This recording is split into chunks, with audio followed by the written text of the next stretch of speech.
ल पैसा कमाउने ठाउँ हेरौँ है त पैसा त्यसै आउँछ पैसा लगाएर पैसा हेरौँ त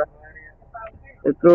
डल्लोमा टेकेर हिँडेका छन् कमाएका छन् पैसा लु ख्याँच त कति ख्याँच्छ तिमीहरू लु ख्याँच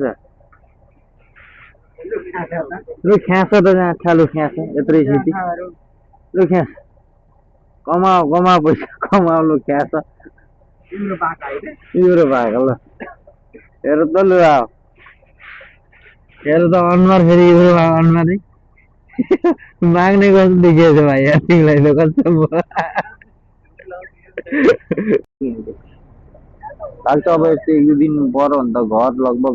आधा आधी छोपिसकेको छ कि होइन अब आधा आधी बाँकी छ त्यो पनि छोप्छ जस्तो लाग्छ कि अब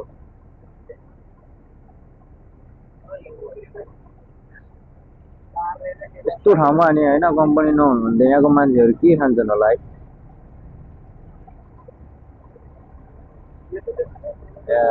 यस्तो छ नि यस्तोमा के रोप्ने त नि रुखै मर्ला जस्तो हेर्नुहोस् यस्तो सबैतिर अब यस्तोमा तर भ्यू चाहिँ नेपालको र यहाँको डिफ्रेन्स हुँदो रहेछ उता मनाङ मुस्ताङतिरको होइन भन्दा चाहिँ यहाँ चाहिँ धेरै डिफ्रेन्स कि किनभने उता हाम्रो मनाङ मुस्ताङतिर योभन्दा अझै चिसो हो कि जस्तो लाग्छ त्यतातिर किनभने त्यहाँको हिउँहरू हाम्रो उता भनौँ न ताप्लेजुङतिर त्यता पूर्व ताप्लेजुङतिर हाम्रो चाइनाको बोर्डर साइडतिरको हिउँ भनेको धेरै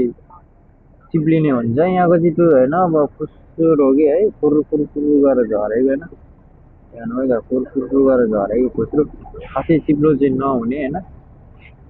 र भासिने है सम भासिने गाडीहरू चाहिँ के रोपिदिन्छ केही बाँकी राख्दैन त्यो हेर्न चाहिँ राम्रो हुँदो रहेछ डाँडा काँडा चर्नु र सेतो होइन रमाइलो हुँदो रहेछ यति हो सब सपना बोकेर आउने यस्तोमा बुढी लिएर आउने भन्ने नसोचौँ साथीहरू बुढी बोक्ने हो कि आफै बोक्ने हो त्यो चिसोमा रमाइलो त हुन्छ तर काम चाहिँ छैन काम देखे जस्तो चाहिँ लाग्दैन मलाई यहाँनिर जुन सपना बोकेर आइन्छ त्यो सपना चाहिँ यहाँ चाहिँ भइहाल्यो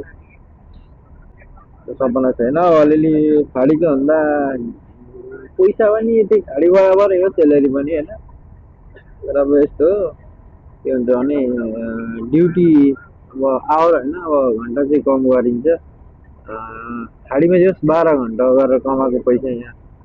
8 घन्टा गरेर कमाइन्छ होइन